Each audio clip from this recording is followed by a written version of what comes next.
के बाद मैं काम कर रहा था अपना, तो 3 बजे के करीब मैंने टेक्स्ट मैसेज देखा। हसन असलम शाद एक वकील हैं, पार्टनर हैं एक लॉ फर्म में ओमान में। उनका मुझे टेक्स्ट था कि मुझे ये अरशद शरीफ की खबर क्या है, मतलब is this true? So I had no information और मैंने पूछा कि क्या है। मेरे ज़हन में था कि अरशद शरीफ ने वापस आ रहा है, शायद दोबारा गिरफ्तार हो गए होंगे, बिकॉज मुझे पता था सॉरी कि उन्होंने एक पिटिशन डाली हुई थी 27 अक्टूबर में लगनी थी इस्लामाबाद हाई कोर्ट में, ताकि उनको बेल मिले ट्रांजिटरी, और वो वापस आना चाहते थे।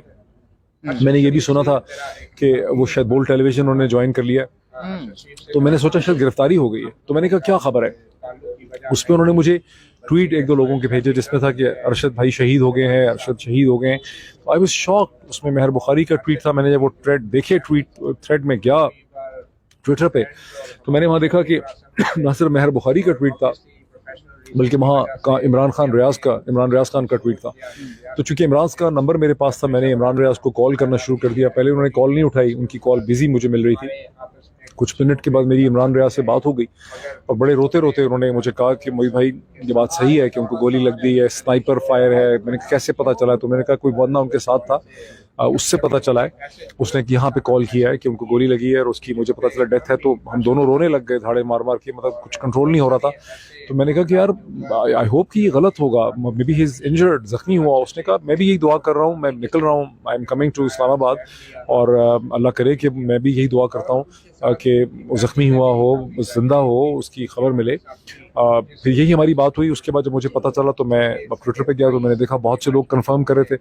इतने में मैंने ये सोच के, चूंकि बैरिस्टर शुएब रज़ाक उनके वकील थे, मुझे पता था, उन्हीं से मुझे पता चला था कि 27 को उनकी यहाँ एक एप्लीकेशन लगी है। तो मैंने उस वक्त सुबह के कोई 3:30 साढ़े 3 बजे के टाइम पे मैंने फिर देखा, मैंने बैरिस्टर शुएब को कॉल किया। ये सोए पड़े थे, इनकी बड़ी सोई भी आवाज़ थी। मैंने इनको पूछा, मैंने कहा कि आपको पता है कि ये हो गया? तो ही वाज शॉक्ड और उन्होंने मुझे कहा कि क्या कह रहे हो?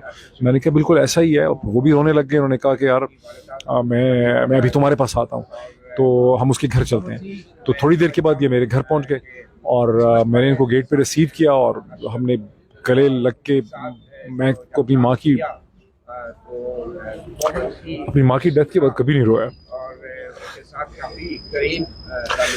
2013 में मेरी माँ की सडन मर्डर हुआ था। उसके बाद बहुत कुछ हुआ मेरे साथ, लेकिन मैं कभी रोया नहीं।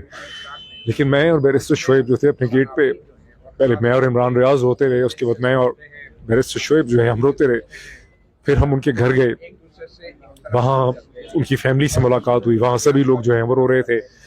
उनकी बच्ची को देखने का मौका मिला, उनके और घर वालों को देखने का मौका मिला। अनबिलीवेबल और अनबिलीवेबल, मतलब नाकाबिल यकीन लगा कि ये चीज़ हो गई। मतलब ऐसा लगता था कि अभी कोई फ़ोन आएगा, वो कहेगा कि नहीं वो ज़ख्मी हुए हैं। ऐसा नहीं हुआ।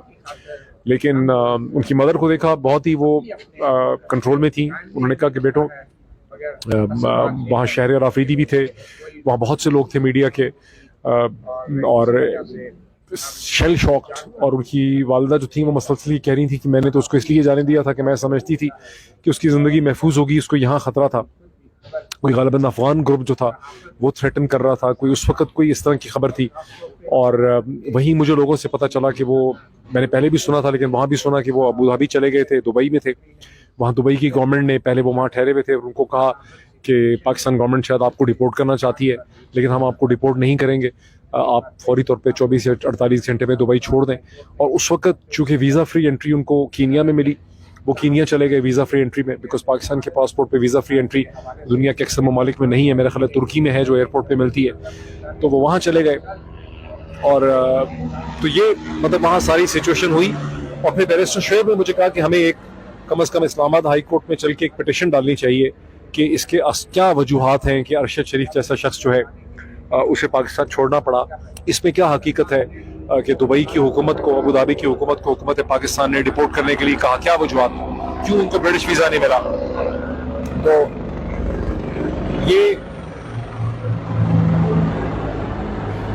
तो यही मकसद है जिसमें चीफ जस्टिस ऑनरेबल अतर मिनल्ला के सामने हम पेश हुए। बैरिस्टर शुएब रज़ाक साहब ने अपनी पिटिशन दी है और उनके सामने एक मुख्तसर बात हुई है जिसमें chief justice was shell shocked.